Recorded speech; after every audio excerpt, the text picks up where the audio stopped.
we are the Centre for Maritime Historical Studies, and we have some Christmassy case studies of drunken sailors for you this festive season. So these are my colleagues, James Davey and Helen Berry, and I think they've both got a story to tell you before I jump in and kind of have a think about the legacy of drunken sailors and the 19th century. So, James, do you want to start us off? Yeah, I'm going to start off today with a story from the upper echelons of British society in the early 19th century, and to be specific, from a young midshipman called George Percival, who spent Christmas Day 1806 drinking rather too much of this stuff, rather too much port. And I want to focus on one particular source, and that's a letter that he goes about writing through the course of Christmas Day, and which hopefully you'll see up on the screen. It's a really interesting insight into the lives and experiences of a young naval officer during the 19th century. As you can see, it begins with a very formal opening. He addresses it to his parents, his papa and his mama. And the opening sentence, it sort of does everything you would expect a young aristocratic child writing to his parents to do. I take this opportunity of writing to you to inform you that I shall go on board the Sabrina the first opportunity that offers itself. So note the order in which he writes, first to his mother, first to his father, then to his mother, and also the formality of the tone and language that he's using. Note also the almost perfect copperplate handwriting of the first couple of lines. But as we will see, Christmas merriment occurred and begins to intrude on the rest of the letter. Percival clearly remembers a promise that he's made to his mother and starts to recount how he and his fellow messmates had eaten some Christmas pie and, it seems, drunk a fair amount of port. And so when he sits down again to return to the letter that he's writing to his parents, you can see his handwriting steadily deteriorating as he sort of struggles to finish the letter. And it's a much more jovial, a much jollier son that's writing at this point. And I'll read it out. Mama, I assure you that I did not forget the promise that I made, for I eat some Christmas pie and drunk all your healths and wished you all a long, happy and merry life. It's becoming more and more exuberant as the letter goes on. This letter, besides, contains my best love and a kiss to all. Welfare you all with 1,000 times and goodbye. And we can see, no doubt because of the influence of a bit of port, the conventions of 19th century politeness and sort of familial duty begin to fray at the edges, falling away, and you have this wonderful message of genuine warmth from a 12-year-old midshipman writing to his parents. And I think at this point I'll hand over to Helen, who's going to tell a slightly different story about drunken sailors. Thanks, James. How much port did that 12-year-old drink, do you think? Was that typical to drink a whole bottle at a time, or more than one bottle? It's obviously not clear from the letter. I think it's fair to say that a young officer serving in the Navy in this period, alcohol would have been a big part of his daily reality, even age 12. I love that he still sent it. So the next morning he was like, yeah, good enough. Yeah. It really stands out if you read the sort of letter before and the letter after, which are much more along the lines of the first two sentences of quite dull formal prose, updating his parents on his comings and goings, but lacking that sort of wonderful personal warmth that I think you get from the end of the letter. Yeah, I wonder what his parents made of it. Well, I should say actually, it doesn't seem to have set him back too much. He becomes a rear admiral and works his way through the naval hierarchy. He becomes an MP, and only stops being an MP when he inherits his father's title, Earl of Egmont, in the mid 19th century. So, yeah, it doesn't seem to have held him back. Not too bad a hangover. Yeah. Helen, do you want to start with your case study as well? Well, James's example was amazing, and it was really about the officer class and above deck. I've got a little story from below decks, and it relates to an amazing diary by an orphan boy who in the 18th century would have been called a foundling. His name was George King, and this comes from a piece of work that I did on the history of the Foundling Hospital and their archive, which is just amazing. And George King's diary is the only surviving diary that we found written by someone born in the 18th century who was actually in the so-called Foundling Hospital, which was really an orphanage for orphaned and abandoned children. And the purpose of this institution was to bring up children who would have otherwise been abandoned, boys in particular, to send them to sea. And George King's diary is the only surviving document written from the perspective of a foundling boy himself. And remarkably enough, although this diary was somewhat dismissed as being written by someone who was mostly drunk, which isn't entirely inaccurate, it was also written by someone who survived fighting at the Battle of Trafalgar, and there's an amazing eyewitness account of that battle written by George in later life, because he survived to tell the tale. He was only 17 at the Battle of Trafalgar in 1805, and he witnessed it from the below decks of the HMS Polyphemus, which is an incredible story. And you might spot some product placement here, because the full account of this is in my book, available in all good bookshops in time for Christmas and New Year, Orphans of Empire, The Fate of London's Foundlings. So that's the book, and there's a full version of George King and his diary in there. But I wanted to give you a snippet that's not in the book, because it is the most remarkable document. And in his diary, George documents what happens after Trafalgar, and he goes all around the world, firstly with the Navy and then with the merchant Navy and shipping, and he has a very long career crisscrossing the oceans.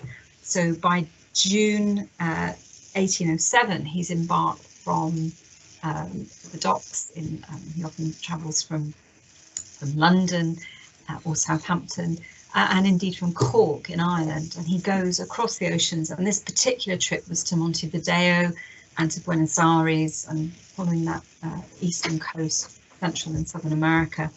And then he goes back, heading for Cork and Ireland. It takes him 12 weeks on the good ship Polyphemus to cross the oceans, and he talks about the deprivation that the men on board suffer, including only having 3 gills of water per day, so 3 small measures of water to keep them all going. So you can imagine that the crew on board ship have gone a bit crazy, dying to see land again, all the hardship they've endured.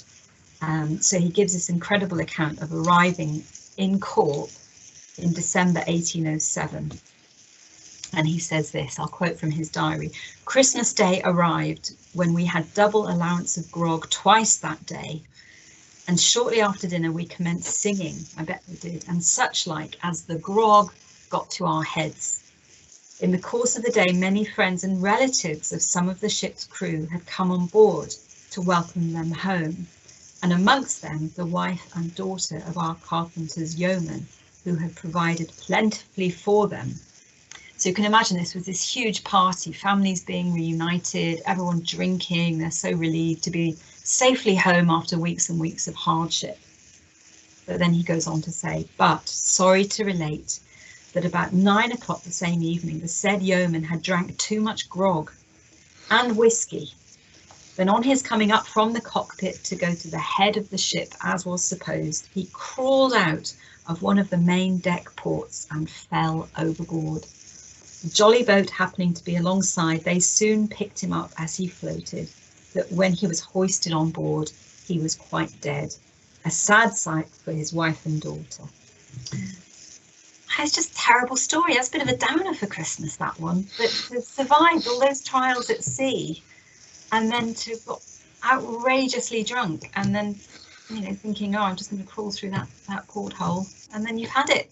And that just seems really sad. Grog. What do we know about grog? Can anyone enlighten us on this? I mean, it's strong stuff, grog.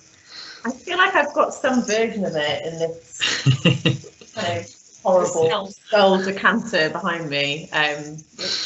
Don't dare try. But yeah, is it 3 parts water and 1 part rum, or some other? Or I think it varied, but I think it could be the other way around. I think, yeah. I feel like at Christmas that proportion probably altered a bit. Yeah. I imagine. With a squeeze of lemon juice to ward off scurvy as well. Yeah, absolutely. Thank you, Helen. And what is Christmas without a bit of product placement? So that was that was perfect for the festive season. I was just thinking when you were talking, Helen, that my young naval midshipman, he also fought at Trafalgar. So this was the year before this letter was written. So I like the idea of our two respective individuals, literally ships that passed in the night, on the 21st of October 1805. I love that. Yeah. Amazing. And in a way, that's probably why those accounts.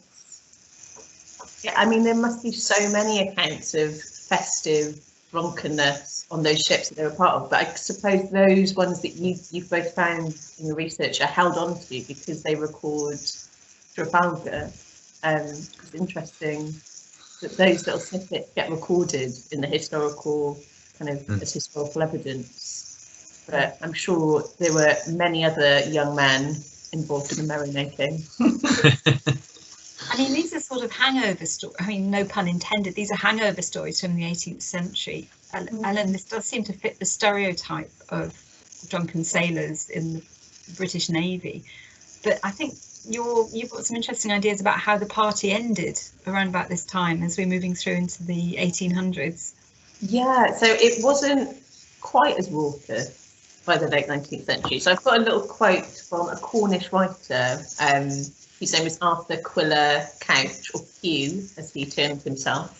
So in 1895, so this is the same century that you're both looking at, but obviously right at the end of the century, he wrote, "Can anyone believe that the empire was won by the sort of drunken, stupid mountebank who pervades the sea songs of the period, bawling for drog or swizzy, talking rubbish about Poll, Sue and Nancy, and even greater rubbish about Marling Spikes and Main Footlet."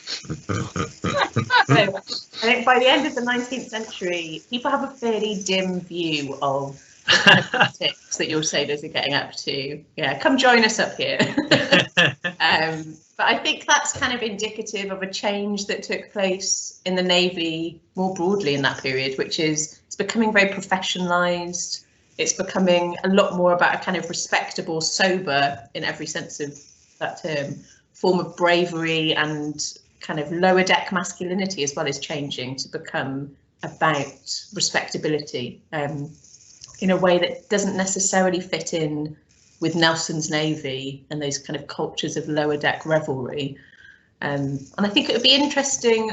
What I'm not aware of as a researcher is how much alcohol people were still consuming in the late 19th century. So I'm sure at Christmas they were kind of plied with booze on some level, but overall that seems to have waned, especially as there's, you know, increasing concern about their health as well. There's kind of a medicalisation, a professionalisation, all feels very Victorian.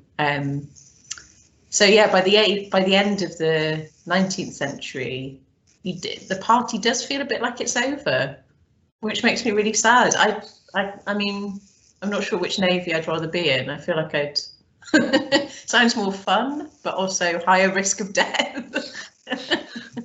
And you've got some interesting questions on why this happens. You know, you talked about the professionalisation of the Navy, but there's massive technology changes going on at this time.